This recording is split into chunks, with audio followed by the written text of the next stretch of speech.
जालना जिल्ह्यातून अपघाताची एक भयानक आणि दुर्दैवी अशी घटना हाती येते। या अपघातामध्ये शेतकऱ्याच्या बैलगाडीला दुचाकी धडकली आणि यामध्ये एक जण ठार झालाय। हा अपघात आज शुक्रवारी सायंकाळच्या सुमारास घडलाय।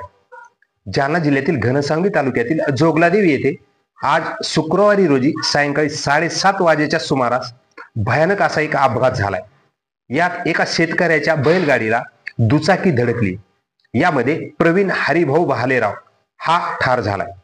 जोगलादेवी येथे आज एक दुर्दैवी असा अपघात घडलाय। यामध्ये शेतकरी तुळशीराम गायकवाड हे आपल्या बैलगाडीतून तूर आणत होते। याच वेळी गावातीलच एक तरुण प्रवीण हरिभाऊ भालेराव हा दुचाकीवरून जोगलादेवीवरून मेडिकल आणण्यासाठी तीर्थपुरीला चालला होता। मोटारसायकलवरील प्रवासादरम्यानच तो या बैलगाडीला त्याची दुचाकी जी आहे ती जोरदार धडकली। या भीषण अपघातात प्रवीण भालेराव गंभीर जखमी झाला होता आणि दुर्दैवाने जागीच त्याचा मृत्यू झालाय असे समजते। तो तीर्थपुरीला जात होता, मात्र हा प्रवास त्याच्या जीवनाचा शेवटचा प्रवास जो आहे तो ठरलाय। गावात या घटनेमुळे शोककळा पसरली आहे। प्रवीणला तीर्थपुरी येथील प्राथमिक आरोग्य केंद्राच्या रुग्णवाहिकेतून आरोग्य केंद्रामध्ये दाखल करण्यात आले।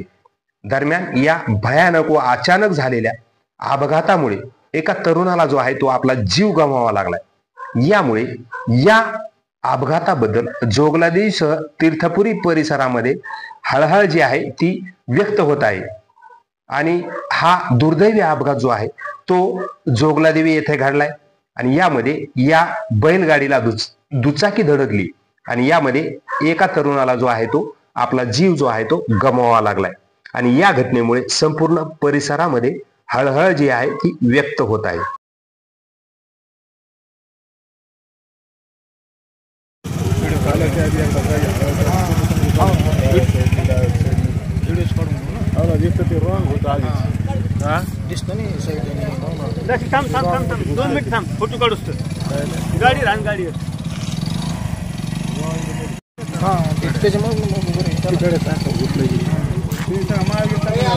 चला, येतो माल टाकून